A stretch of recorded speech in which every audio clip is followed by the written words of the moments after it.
시편 8편 1절, 2절까지 있는데 1절이 좀 길어요. 뭐 다른 한 가지 이야기가 끼어들어 가지고 좀 길어서 그 1절 따로 하고 2절 따로 하고 그렇게 하겠습니다. 3절까지 각각 하긴 해요. 3절은 짧은데요. 개역성경은 2절까지 읽을게요. 여호와 우리 주여, 주의 이름이 온 땅에 어찌 그리 아름다운지요. 주의 영광을 하늘 위에 두셨나이다. 주의 대적을 인하여 어린 아이와 젖먹이의 입으로 말미암아 권능을 세우시며 이는 원수와 보수자로 잠잠케 하려 하십니다. 지금 우리 개역성경에는요, 다윗의 시 영장으로 깃딧에 맞춘 노래 이렇게 돼 있는데요. 그 가드 족속을 위한 사랑의 탁월한 노래 이렇게 저는 번역을 했네요. 사랑함에라고 그랬지요. 사랑함에 탁월한 노래 이렇게 번역. 요 사랑함이라는 것은 다윗을 말해요. 다윗.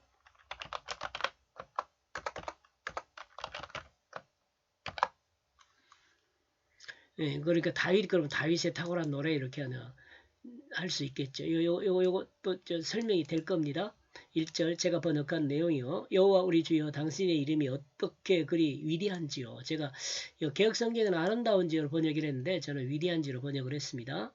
이 모든 땅 위에 하늘 위에 당신의 거대함이 당신이 명하여 있게 한 하나님의 명하여 있게 한 거대함 하늘 위에 당신의 거대함이 이 모든 땅 위에 이건 좀 설명하는 나라고 여호와의 이름이 어떻게 그렇게 위대합니까? 이 말을 꾸미는 말이죠. 이거 다.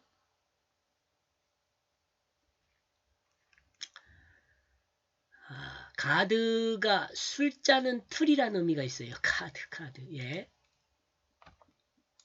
가드가 술자는 틀. 이라는 의미가 있다면 아마도 수학의 기쁨을 노래하는 것일 수 있습니다. 술자는 틀. 여러분 한번 생각을 해보세요. 우리 시대는 이 땅에서 웰빙이라는 단어를 중심으로 살아갑니다. 요즘 그러죠. 요즘 어때요? 여러분 자신의 삶을 한번 돌아보세요. 잘 먹고 잘 사는 것이 삶의 중심 아니에요? 이 땅에서 잘 먹고 잘 사는 것이 특히 그러죠. 요즘은 예수 믿는 사람들도 그래요. 예수 믿는 사람도 웰빙이 더 좋다 그래요. 제가 다른 사람을 지적하고 그런 건 안 하려고 그러는데 참 그렇습니다. 세상을 보면은요. 네.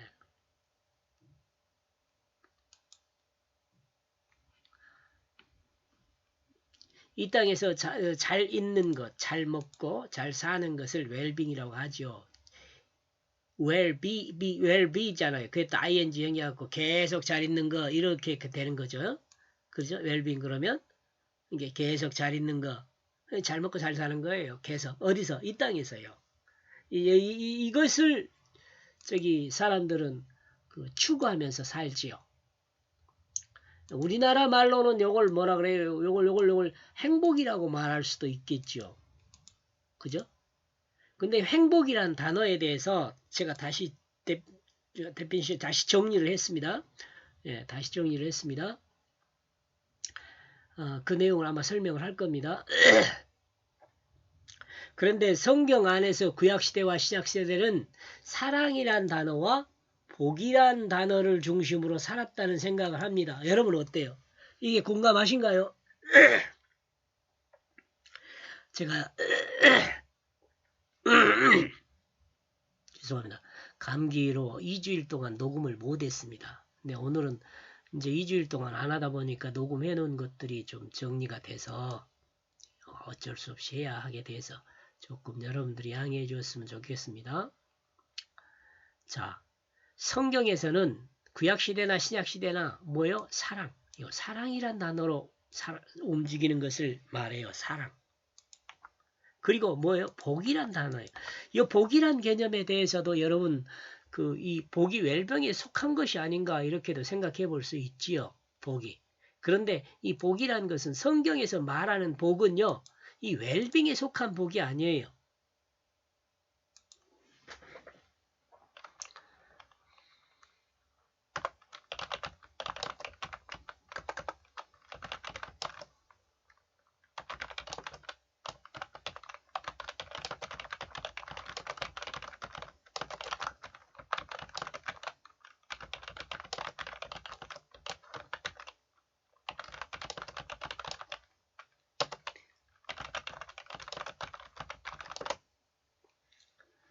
자, 우리는 여기서 복이 웰빙에 속한다고 생각할 수 있어요. 웰빙에 속한다고 생각할 수 있어요. 근데요, 성경은요, 이 복을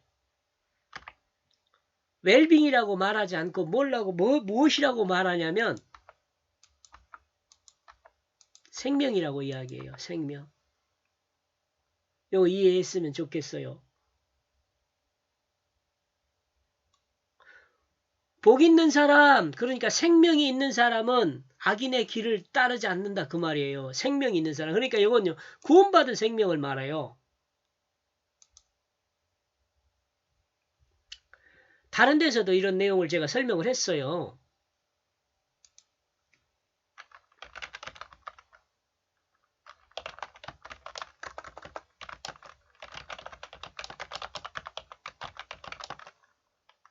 구원받은 또는 거듭난. 이 사람이 복 있는 사람이에요. 성경에서 말하는 복은 이 복을 말해요. 이해했으면 좋겠어요. 이 부분도 여러분. 순복음 조영기 목사님이 말했던 삼박자 구원이니 이런 거하고 여러분 좀 생각을 해야 돼요. 요즘 이제 제가 여러분에게 공개하고 공유하고 있는 신학적인 내용들은 제가 조금 교만해서 월등합니다. 그런 사람들이 이야기한 그 신학적인 내용과 많이 좀 업그레이드 된 거예요.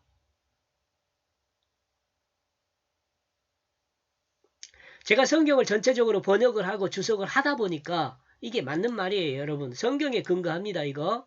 다시 말하면 여기서부터 다시 해볼까요? 요즘 사람들은 웰빙에 중심을 두고 살아요. 우리 시대에 이 땅에서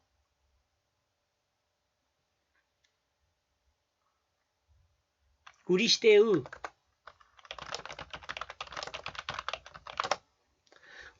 세속의 사람은 이 땅에서 웰빙이라는 단어를 중심으로 살아갑니다. 예수 믿는 사람들도 이런 사람 많이 있어요. 이 땅에서 잘 먹고 잘 사는 거죠. 잘 있는 것. 빙이니까 ing 붙어가지고 동명사라거나 진행형 말하잖아요. 아주 쉬운 영어만 제가 조금 알아요. 중학교 때 배운 1학년 때 배운 것만. 그 외에는 기억이 없네요. 예, 잘 먹고 잘 사는 거. 그것이 이제 세속 사람들의 중심이에요. 우리는 그러면 안 되는데 그래도 우리 교회 예수 믿는 사람도 이래요. 그런데 여기서 이제 혹시 성경에서 말하는 구약신학 신학사단은 두 개를 더 말할 수 있는데 예수 믿는 사람은요, 사랑이라는 것하고 복이라는 단어를 중심으로 살아요. 근데 여기서 조금 오해하면 안 되는 것은 이 복이 웰빙에 속한다고 생각할 수 있지만 성경에서는 이 복이 웰빙이 아니라 생명을 말해요. 생명. 그리고 여기서 생명은 뭐냐? 구원받는 생명, 거듭난 생명을 말해요. 구원받은 생명. 구원받은 거듭난 요 생명을 말해요. 여기서 사랑은 이제 복 말했으니까 여기서 사랑은 하나님의 본을 보인 것으로 자기 자리를 내어준 것을 말해요.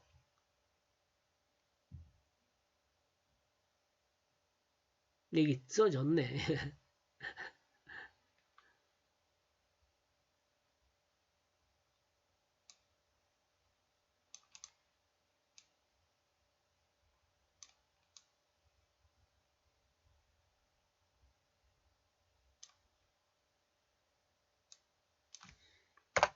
이렇게 하면 되겠네요. 이해했죠? 여기까지 이해했으면 좋겠어요. 이네요. 여러분, 우리가요, 하나님 말씀을 듣고 배울 때요, 단어를 정리하는 게 좋아요. 어떤 의미를 가진 단어라고 딱 규정을 하고 늘 관계를 지어서 다른 말씀을 이해를 하는 게 좋죠. 그리고 제가 지금까지 갖고 온 그 개념을 다시 한번 정리를 하는데요. 이 행복이라는 단어는 개인 중심이며 옛날에 제가 생각한 거 이 행복이라는 단어가 개인 중심이며 또는 자기 중심에서 생산된 단어라고 생각을 해요. 그러므로 이 단어의 비중은 개인에게는 감성이 그 중심에 서 있습니다. 그렇죠? 감성으로 보는 거예요. 지성으로 느끼는 게 아니잖아요. 행복 여러분. 지성이라는 것은 법칙적인 것이고요. 논리적인 것인데요. 행복이 어떨 때는 불행하다고 생각했던 것이 어떨 때는 행복하다고 생각할 수도 있는 거잖아요. 그것이 뭐예요? 감성의 중심으로 서 있는 거죠. 그러므로 사회적 언어이기보다는 그러니까 이 행복이란 말은요. 사회적인 언어이기보다는 개인적인 언어이라고 봐야죠. 개인적인 언어죠. 개인의 감성적 언어예요.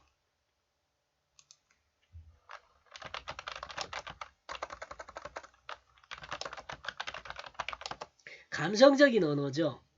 이러므로 행복이라는 단어 중심의 사회는 이게 행복이라는 단어를 중심으로 사회 공동체가 움직인다면 어떻게 되겠어요? 이 사회 공동체는 개인을 중심으로 움직이는 사회가 될 수밖에 없겠죠. 그러니까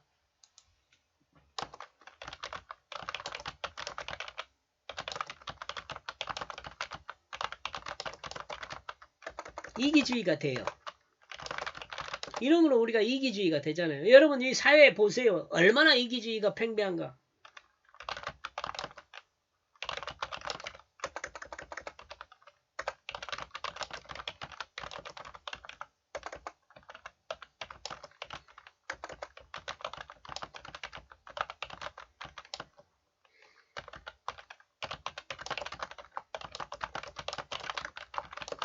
알 수 있죠.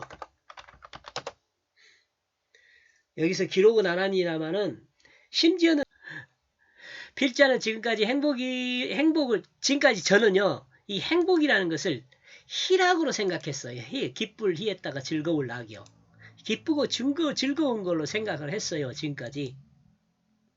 근데 제가 그 다시 한번 생각을 하면서 그 언어를 봤어. 이제 이게 행복이란 말이 어디서 왔냐면 일본 사람들이 이 해피를 일본 사람 제가 누군지는 모르겠는데 저기 그 책에서 저도 뭐 봤지 뭐 그 사람이 직접 말한 건 안 봤으니까 옛날 사람이니까 이 해피라는 단어를 일본인이 번역을 하면서 행복으로 번역을 했어요. 기쁘고 즐거운 것으로 의미로. 근데 한자에서 이 행복을 한번 찾아봤어요 제가. 근데 이 행자는요, 무슨 의미의 행자냐면, 운이 좋다, 희망한다, 희망하다, 이런 의미의 단어인 이 행자예요. 그리고, 요, 복자는 뭐냐면, 제사 후 나눠 먹는 의미를 나타내는 복이에요. 제사 후 나눠 먹는 의미의 복이요. 이 글자를 합한 낱말이 뭐예요? 행복이에요. 자, 이렇게 볼 때, 행복은 희망을 나누는 의미로 생각해 볼 수 있어요. 희망. 소망하는 것을 나누는 의미라는 거죠. 또 좋은 운을 나누는 의미로 생각해 볼 수 있어요. 이러므로 행복을 성경 계시대로 볼 때 그 예수 그리스도의 그 십자가와 부활을 믿음으로 믿는 자가 그 소망을 따라 영원한 생명을 얻는 그것을 설명하는 말로 정리해 볼 수 있어요. 이제 앞으로 제가 이 행복이라는 단어를 쓰면 이런 의미로 쓰는 거죠. 그리스도인은 그 소망인 영원한 생명을 예수 그리스도 십자가와 부활을 믿음으로 나누는 것으로 정리하는 그 말로 나누는 것을 정리하는 그 말로 나누는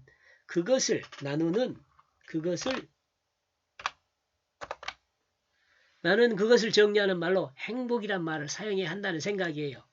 여러분 뭐 동의 안 해도 돼요. 근데 저는 이렇게 쓸 거예요. 왜냐? 그 성경적 의미하고 딱 맞아 떨어지거든요, 이게. 이러므로 행복을 원하는 사람은 또한 행복을 원하는 그리스도인은 예수 그리스도의 십자가와 부활을 믿음으로 자기중심이 죽고 예수 생명으로 거듭나야 그가 원하는 행복 안에 있게 된다는 그것을 알아야 합니다. 참 문장이 기네. 응? 문장이 기면 저 같은 사람은 좀 헷갈려요. 문장이 머리 좋은 사람은요, 이 문장 길어도 잘 이해를 하는데, 이 문장 머리 좀 그래요. 예, 아무튼 그가 원하는 영원한 생명으로 그가 된다는 것을 알아야 합니다. 그가 원하는 영원한 생명으로 그가 생명이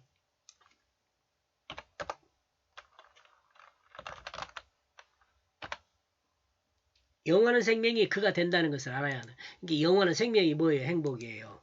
영원한 생명. 이 복이 그런 맞는 말이죠. 복이라는 게 뭐라 그랬어요? 제가 생명을 말한다 그랬잖아요. 생명. 거듭난 새 생명이 복을 받은 사람이에요. 사실 그러니까 성경에서 말하는 복이라 그러면은요, 이 땅에서 그 삼박자 구원이라고 이런 소리로 저기 유혹하면 안 돼요. 진정한 복은 뭐예요? 영원한 생명을 얻는 거예요. 영생이 잘됨 같이 내 범사가 잘 되고 그 범사에다가 이 땅에 그 웰빙을 끼워 넣으면 안 돼요.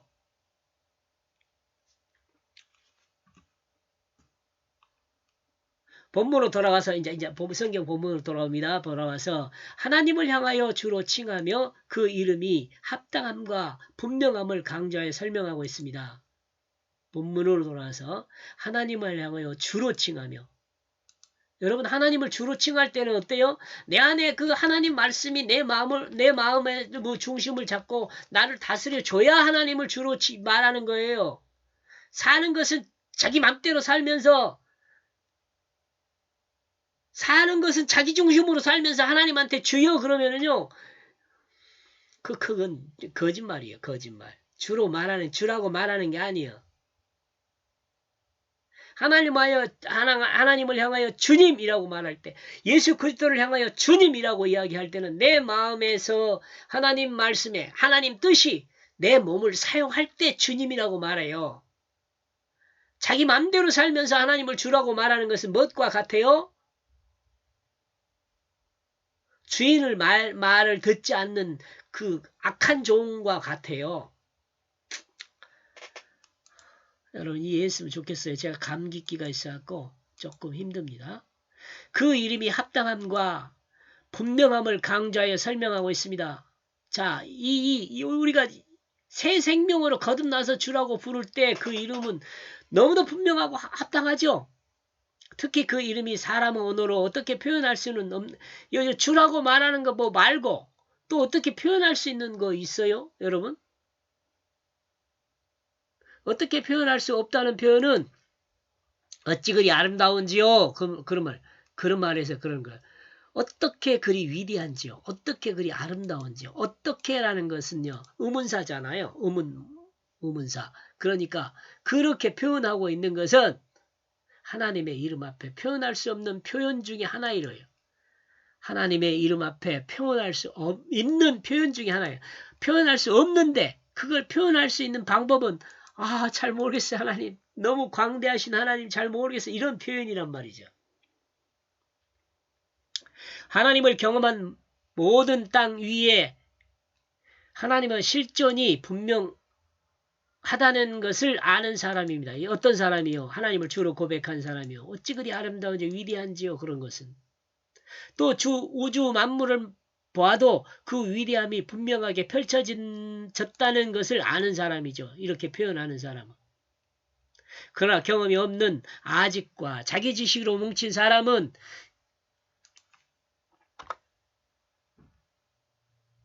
그 시야가 뭐예요? 눈의 넓이, 눈의 넓이, 보는 것, 이 세계관이라고 이야기한 것이 더 정확할 것 같아요. 시야가 자신의 지식에 가려 보이지 못하는 거죠. 무한 광대하신 하나님을 유한한 인간이 어떻게 표현할 수가 있겠어요? 근데 그것이 하나님을 부당하다니 뭐 이상한 소리 하면 그 뭐 어떻게 자기 지식이 하나님을 알 수 없도록 딱 막고 있는 거죠. 사랑하는 사람을 바라보는 콩깍지만 있는 것이 아니라 사랑하는 사람을 바라보는 콩깍지만 있는 것이 아니라 하나님을 바라보지 못하게 하는 자신만의 콩깍지도 있다는 거예요. 자기 중심의 사람의 콩깍지가 씌어가지고 하나님을 몰라요. 알아볼 수가 없어요. 제가 이렇게 이야기하면 공상 과학 소설 이야기한다고 말할 수도 있어요. 왜 콩깍지가 씌었으면 안 보이잖아요. 모든 사람이 하나님을 볼 수 있는 눈을 가졌으면 좋겠습니다. 여기까지 보겠습니다. 고맙습니다.